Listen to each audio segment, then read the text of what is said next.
There's something that I want you to know, something that is at the top of my heart and mind that you'll definitely want to listen in for because you may not have heard it said this way before. So often in life, we go through life operating in ways that we are taught to operate in our limiting beliefs, in our wounds, in this space of, I am meant to do it this way, and this is the only way because it is the way that was taught to me.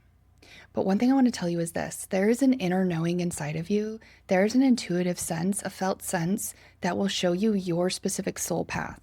You were born with this knowing. You were born with these characteristics. You were born with this fire or this tendency or tenacity or encouragement or love. You were born this way. Your soul is here to express itself in a way that is inherent to it. You are a sovereign being, which in the essence of it means that your path is not going to look exactly like anyone else's. And so if you've been on this path, if you've been on a path or a journey or living your life in a way, doing a job or having a routine or having to do certain things that you feel just are not in congruence with you, that are not the way that you want to show up in the world, I want to be here to tell you that that is okay. And that is actually way more normal than society would have us believe. Culturally, we are in this monoculture where we are taught to do things a certain way and we will get a certain outcome. But in the world we live in, and it always really has been this way, when we bring our soul gifts to the light, when we work through things and we develop ourselves, when we grow and shift and learn, and we realize that we are all part of an interconnected energy and everything is energy and everything is fundamentally from a place of love, and we can tune into that at any point, then it shifts everything about how we know ourselves and how we know the world and how we believe what is possible for us. What is possible for you starts with your belief. I am always going to be very honest about circumstances. Our circumstances differ. We all are born with different sets of circumstances, different things we have to go through, different traumatic experiences, different challenges. It doesn't look the same from person to person. And I do understand the degree of things can vary significantly.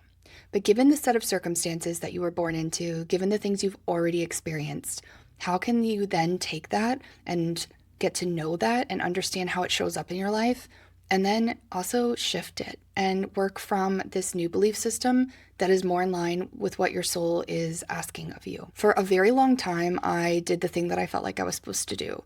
I went to college and got 2 degrees. I worked job after job after job. Ever since I was 15, I've been working.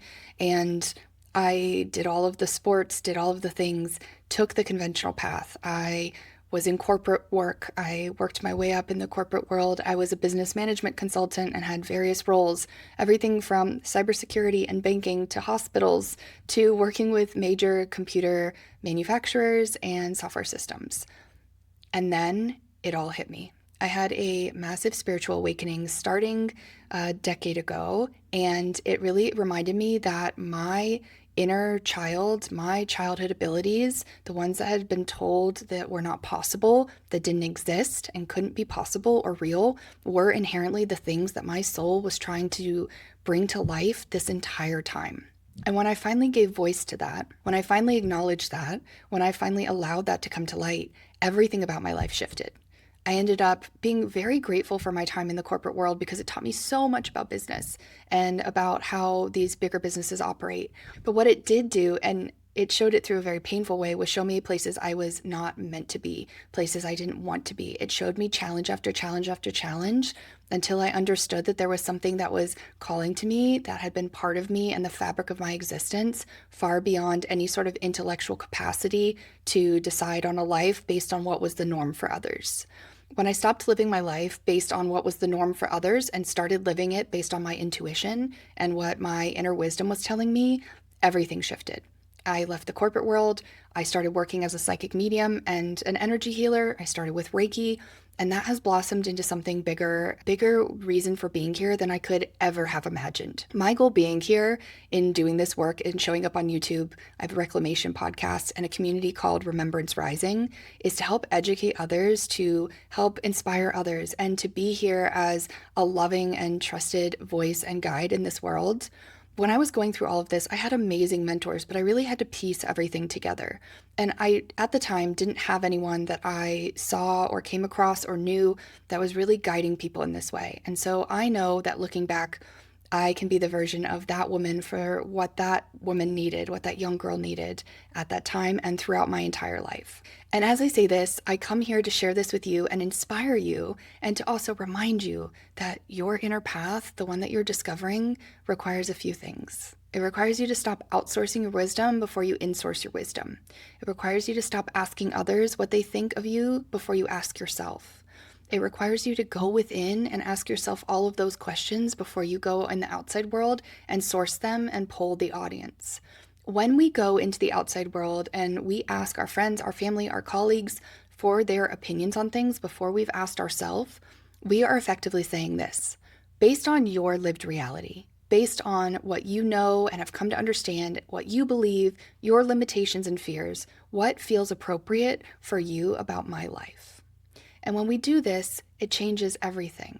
We don't insource. But what if we took that same question and we brought it inwardly, and we brought it into what we feel about ourselves? This is where everything changes. So as I bring this information to you and as I share this with you, I just want to invite you to insource instead of outsource, to bring in your own inner wisdom and ask yourself those questions so you can start living a life that is more in tune with you and less in tune with the other realities of the people around you. If this resonates with you, if you feel this deeply, there's a few practices you can do that are really easy. The first one being ask yourself before you ask others. Just turn inward. The second being aware of your limiting beliefs and the things that you find that are your truths, and then knowing that those are your limiting beliefs. And if you can identify them, you can also shift them. And the third thing that you can do, which is just of vital importance, is to remember energy is everything. Energy is everything. And so if you do want to shift your life and you do want to shift what you know, then you can absolutely do this through changing your energetic state. You can do this by changing the way you talk about yourself, changing the way that you talk about the world around you, insourcing and building that intuitive self-trust over time, just like any other muscle or any other skill set that we have to build over time. And remembering that when you shift your energy and speak to yourself differently, and you're aware of your limitations and rewire them, then you actually get to create the reality that's been calling to you all along, the one that is inherent and born within you. So this is my invitation to you, to try this out, to change the way you look at things, to insource, ask yourself the question before you outsource it to others, and then to see how your life shifts based on that. When we shift from an inward place and we get clear on what we want instead of asking what other people think of our lives, we end up on a path that is far more sovereign and far more in line with what is actually feeling true to us and our unique blueprint, our unique soul energy. Because at the end of the day, we all have different abilities and we all have different realities, and we can live according to our own design instead of according to somebody else's. If this sparks something in you, I invite you to follow along and subscribe for all things energy intuition, psychic mediumship, and returning to your intuitive signal through the noise of the modern world. I'm so glad you're here.